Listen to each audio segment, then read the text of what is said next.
ଘୋଷଣା ହେଇସାରିଲାନ ନିର୍ବାଚନର ତାରିଖ ଆଉ ଇ ଭିତରେ ଆମର ବଲାଙ୍ଗୀର ଜିଲ୍ଲାର ଗୋଟେ ପପୁଲାର ନେତା ଗୋପାଳଜୀ ପଣେଇ ସାଙ୍ଗେ ଆମେ ଆଜି ଭେଟ করবাকে আসছু যে কি বলাঙ্গীর আমার বিধানসভা নির্বাচন মন্ডলীরু বিজেপি প্রার্থী আশাই অছন সিধাসলখ তাঙ্কর সাথে আজ কথা হেমা আর সে পরিপ্রেক্ষীরে তাঙ্কর মতামত কাଣା রয়েছে জানবাকে চেষ্টা করমা। আগে আমার স্মাইল টিভি আপনাকে স্বাগত। बहुत बहुत धन्यवाद स्माइल टीवी के। আচ্ছা স্যার আমি জানবাকে চাহুছু যে নির্বাচন পাখি আইলান কাଣା কইবে আপনার निश्चित रूप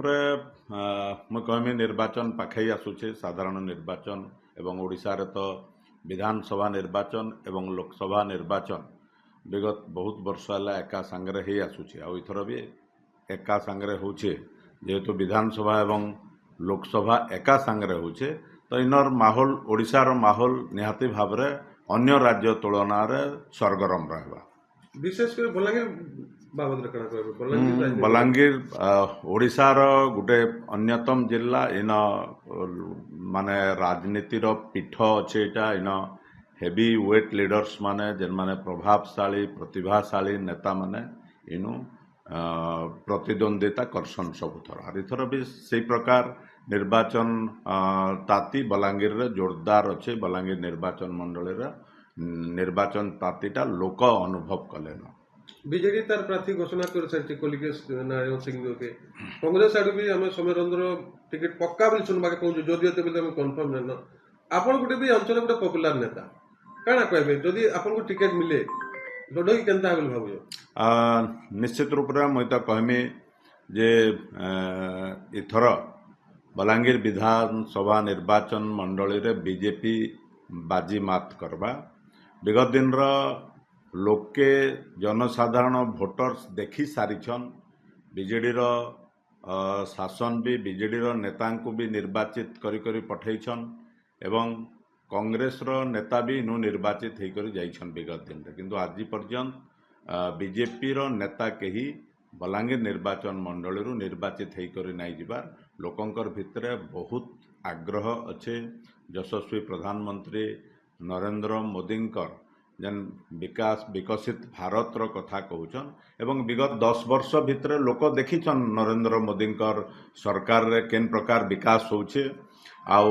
इन जे हमर सांसद अछन संगीता कुमारी सिंहदेव विगत 5 वर्ष भितर 2019 रु 2024 भितर बलांगीर लगी अनेक काम करिछन अनेक विकास रो काम करिछन सेथिर लगी जनसाधारण इथर चाहुछन भारतीय जनता पार्टी के बीजेपी के यशस्वी करवार लगी बलांगीर निर्वाचन मंडली भोटर्स चाहुछन जनसाधारण चाहुछन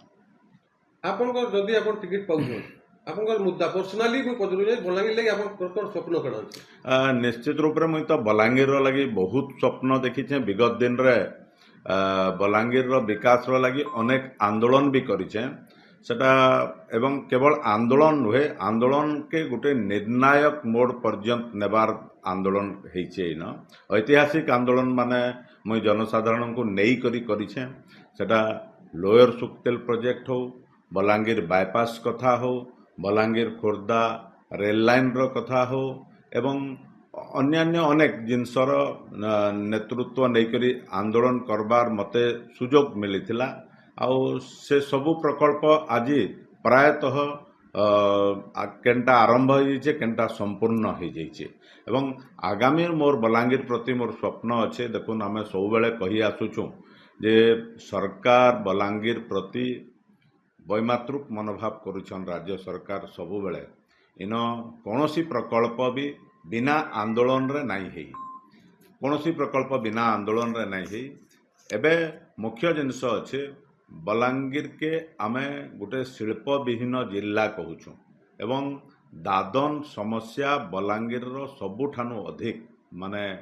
ओडिशार सबुनु दादन प्रवण एरिया भाव रे बलांगीर परिचित लोक दादन खटवार लगी जाउछन बाहर राज्य के किए निर्यातित होकर फिरुछे तो कार सब फिरुछे बलांगीर के ई परिस्थिति रे सरकार जेन विभिन्न योजना रखिछन राज्य सरकार कि दादन के बंद करवार लगी दादन समस्या के सुधार करवार लगी सेटा संपूर्ण रूपे फेल मारी इथिर लगी फेल मारी जेहेतु बलांगीर ଜଳସେଚନର ବ୍ୟବସ୍ଥା ମାତ୍ର 3% ଅଛେ ଏବଂ ବଲାଙ୍ଗୀର ନିର୍ବାଚନ ମଣ୍ଡଳୀର କଥା ଯଦି କହମା ବୋଲେ ଜିରୋ ଜଳସେଚନର ବ୍ୟବସ୍ଥା। ତ ଆଜି ଭାରତ ସ୍ୱାଧୀନ ହେବାର 77 ବର୍ଷ ହେଲା, ଇନ ପ୍ରକୃତି ଆମକୁ ଅନେକ ନଦୀ ଦେଇଛି, କିନ୍ତୁ ତାର ଜଳକେ ଆମେ ଆଜି ପର୍ଯ୍ୟନ୍ତ ସଂରକ୍ଷିତ ରଖି ନାଇଁ ପାରବା। ତ ଶତକଡ଼ା ବଲାଙ୍ଗୀରରେ ପାଖାପାଖି 80% ଲୋକ ଆଜି ବି ଚାଷର ଉପରେ ନିର୍ଭର କରୁଛନ୍, আর ସେ 80% ଲୋକଙ୍କୁ ଆଜି ପର୍ଯ୍ୟନ୍ତ ଆମେ ଅଣଦେଖା କରୁଛୁଁ। ଯଦି ଆମେ ଇରିଗେସନ୍ ଦେଇପାରମା, ଜଳସେଚନର ବ୍ୟବସ୍ଥା କରିପାରମା, ତାହେଲେ ଦାଦନ ସମସ୍ୟାର ସମାଧାନ ଅନେକାଂଶରେ ହେବା। ଏବଂ ତାର ବାହାରେ ଇନ ଏଜୁକେସନର ନିହାତି ଆବଶ୍ୟକ ଅଛେ। ଯଦିଓ ରାଜେନ୍ଦ୍ର କଲେଜକେ ରାଜେନ୍ଦ୍ର ବିଶ୍ୱବିଦ୍ୟାଳୟ କଲେ, ଇନଫ୍ରାଷ୍ଟ୍ରକ୍ଚର କିଛି ବଢ଼େଇ ଦେଇଛନ୍ ସତ କଥା, କିନ୍ତୁ ସେନ ଲେକ୍ଚରର ଅଭାବ ଅଛି। ଏ ପ୍ରକାର ଶିକ୍ଷା ବ୍ୟବସ୍ଥା ବି ପୁରାପୁରି ଭାବରେ ବଲାଙ୍ଗୀରରେ ଭୁଷୁଡ଼ି ପଡ଼ିଛି। ତାକେ ନେଇକରି ଆମେ ମୁଇଁ ଆଗାମୀ ଦିନରେ ନିଶ୍ଚିତ ଆକାରରେ ଯଦି ମୋତେ ସୁଯୋଗ ମିଳେ ତାହେଲେ ଲଢ଼େଇ କରବାର ପଡ଼ବା ଏବଂ ଲୋକଙ୍କର ବହୁତ ଦିନର ଗୋଟେ ଏଗ୍ରିକଲଚର ୟୁନିଭର୍ସିଟି ପ୍ରତି ଅନେକ ଆନ୍ଦୋଳନ ଆମେ କରିଛୁ, ସେଟା ବି ବଲାଙ୍ଗୀରରେ କରବାର କଥା।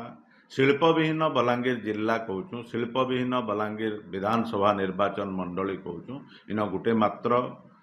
ଏଗ୍ରୋ ବେସ୍ ଇଣ୍ଡଷ୍ଟ୍ରି ବିଜୟାନନ୍ଦ ସୁଗର ଫ୍ୟାକ୍ଟ୍ରି ଥିଲା। ରାଜନୀତିର ଆକ୍ରୋଶ ରଖିକରି ସେହି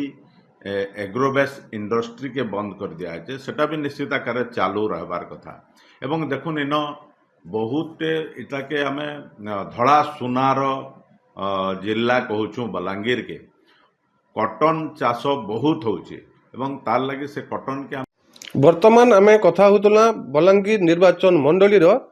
ବିଜେପିରୁ ବିଧାୟକ ଆଶାୟୀ ପ୍ରାର୍ଥୀ ଗୋପାଳଜୀ ପାଣିଗ୍ରାହୀଙ୍କ ସାଙ୍ଗେ। ତାଙ୍କୁ ଆମେ ପଚରାଉଥିଲା ଆଗାମୀ ନିର୍ବାଚନ ପରିପ୍ରେକ୍ଷୀରେ ତାଙ୍କର ମୁଦ୍ଦା କାଣା ରହିଛେ। ସେ ତାଙ୍କୁ